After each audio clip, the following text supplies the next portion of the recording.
జై శ్రీరామ్. అందరికీ నమస్కారం. మన జ్యోతిష శాస్త్రంలో అమావాస్యకు చాలా విశిష్టత ఉంటుంది.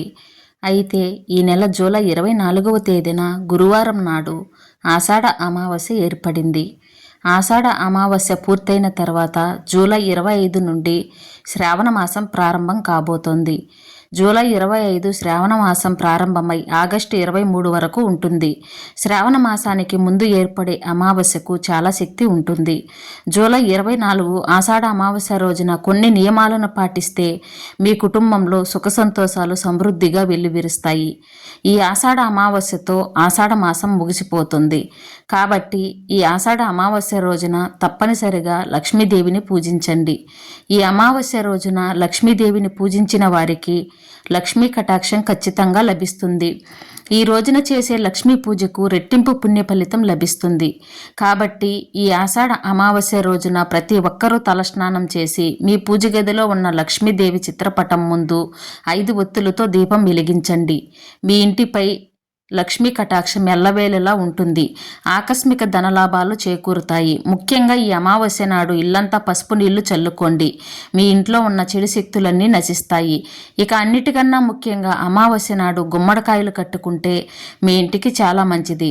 లక్ష్మీ స్వరూపమైన గుమ్మడికాయని తెచ్చుకొని గుమ్మడికాయ కుంకుమ బొట్లు పెట్టి ఇంటి గుమ్మానికి కట్టుకొని ధూపం వెయ్యండి. అమావాస్య రోజున గుమ్మడికాయ కడితే కాలభైరవుడు మీ ఇంటిని రక్షిస్తాడు. అమావాస్య రోజున గుమ్మడికాయ కడితే మీ ఇంట్లో లక్ష్మీదేవి తాండవిస్తుంది. ఇక మీ ఇల్లంతా సంపదలతో నిండిపోతుంది.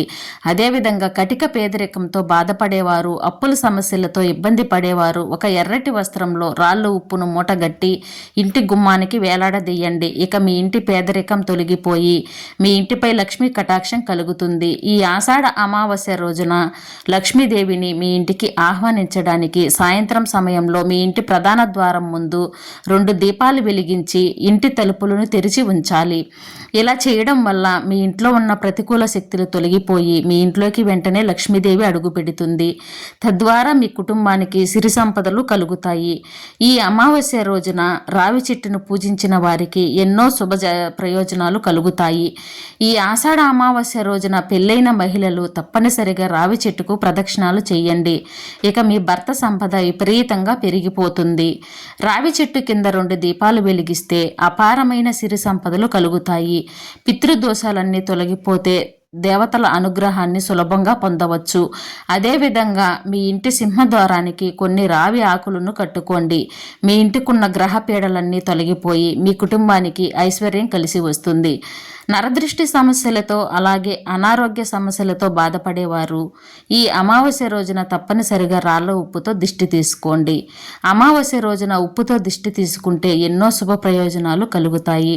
ముఖ్యంగా ఆషాఢ అమావాస్య నాడు గోమాతను పూజించిన వారికి కోరిన కోరికలన్నీ తక్షణమే నెరవేరుతాయి.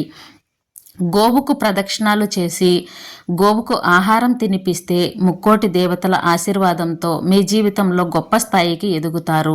ఇక కుజి దోషాలతో బాధపడేవారు, పెళ్లి సంబంధాలు కుదరకపోయినా భార్యాభర్తల మధ్య గొడవలు ఉన్నవారు ఆవుకు బెల్లం తినిపించండి. మీ సమస్యలన్నీ వెంటనే తొలగిపోతాయి. దీర్ఘకాలిక అనారోగ్య సమస్యలతో బాధపడేవారు ఈ ఆషాఢ అమావాస్య రోజున నువ్వులను తినండి. మంచి ఆరోగ్యం లభిస్తుంది. అన్నిటికన్నా ముఖ్యంగా ఈ ఆషాఢ అమావాస్య రోజున కాలికి నల్లదారం కట్టుకుంటే చాలా మంచిది. ఆడవాళ్ళు ఎడమ కాలికి, మగవాళ్ళు కుడి కాలికి కట్టుకోవాలి. మీ జీవితంలో ఎన్ని సమస్యలు ఉన్నా సరే అమావాస్య రోజు నల్లదారం కట్టుకుంటే మీ జాతకంలో విపరీతమైన అదృష్టం కలిసి వస్తుంది. కాబట్టి అమావాస్య రోజున ప్రతి ఒక్కరూ కాలికి నల్లదారాన్ని కట్టుకోండి. అదేవిధంగా అమావాస్య నాడు కాకికి ఆహారం పెడితే చాలా మంచిది. 7 తరాల ఐశ్వర్యం మీ కుటుంబానికి కలుగుతుంది. అలాగే ఈ అమావాస్య రోజున తప్పనిసరిగా ఇల్లంతా సాంబ్రాణి పొగను వేసుకోండి. మీ ఇంట్లో ఉన్న నెగిటివ్ ఎనర్జీ మొత్తం తొలగిపోతుంది. అలాగే మానసిక ప్రశాంతతను కోరుకునేవారు ఆషాఢ మాసంలో అమావాస్య రోజున శివాలయానికి వెళ్ళి శివలింగానికి పాలతో అభిషేకం చేయండి. మీకు ఎలాంటి భయాలు లేకుండా మీ మనసు ప్రశాంతంగా ఉంటుంది. విపరీతమైన డబ్బు సమస్యలతో బాధపడేవారు ఈ ఆషాఢ అమావాస్య రోజున తప్పనిసరిగా గాయత్రి మంత్రాన్ని చదవండి. డబ్బు సమస్యలన్నీ తొలగిపోయి మీ ఇల్లంతా కనక వర్షంతో నిండిపోతుంది. అమ్మవారికి ప్రీతికరమైన ఈ ఆషాఢ అమావాస్య నాడు ఏదైనా అమ్మవారి దేవాలయానికి వెళ్ళి పెరుగన్నాన్ని నైవేద్యంగా సమర్పించండి. మీ సమస్యలన్నీ వెంటనే తీరిపోతాయి. అలాగే అమ్మవారికి నిమ్మకాయ దండను సమర్పిస్తే మీ ఇంటి శ్రేయస్సు మెరుగుపడుతుంది. మన హిందూ సాంప్రదాయాల్లో బీరువాను లక్ష్మీదేవితో పోలుస్తారు. కాబట్టి ఈ అమావాస్య రోజున ప్రతి ఒక్కరూ తప్పనిసరిగా బీరువా పైన స్వస్తిక్ గుర్తుని వేసి మీ బీరువాలో ఒక ఎరుపు వస్త్రాన్ని పెట్టుకోండి. ఇక మీ ఇంట్లో లక్ష్మీదేవి స్థిర నివాసం ఉంటుంది. ఆషాఢ అమావాస్య నాడు బియ్యము, గోధుమలు, అలాగే చీపురు ఈ 3 వస్తువులు కొనకూడదు. అమావాస్య రోజున ఉదయం స్నానం చేసేటప్పుడు నీటిలో పసుపు వేసుకుని స్నానం చేయండి. జాతక దోషాలన్నీ తొలగిపోయి అమావాస్య రోజున ప్రతి ఒక్కరూ తలస్నానం చేయాలి. అమావాస్య రోజున తలస్నానం చేయలేకపోతే మిమ్మల్ని దురదృష్టం వెంటాడుతుంది. ఇక ఈ ఆషాఢ అమావాస్య నాడు ఎట్టి పరిస్థితుల్లోనూ తలకి నూనె రాయకూడదు. ఆషాఢ అమావాస్య నాడు మధ్యాహ్న సమయంలో నిద్రపోకూడదు. అలాగే భార్యాభర్తలు దూరంగా ఉండాలి. అమావాస్య రోజున మాంసాహారాన్ని తినకూడదు. అలాగే కొత్త వస్త్రాలను ధరించకూడదు. కొత్త పనులు కూడా ప్రారంభించకూడదు.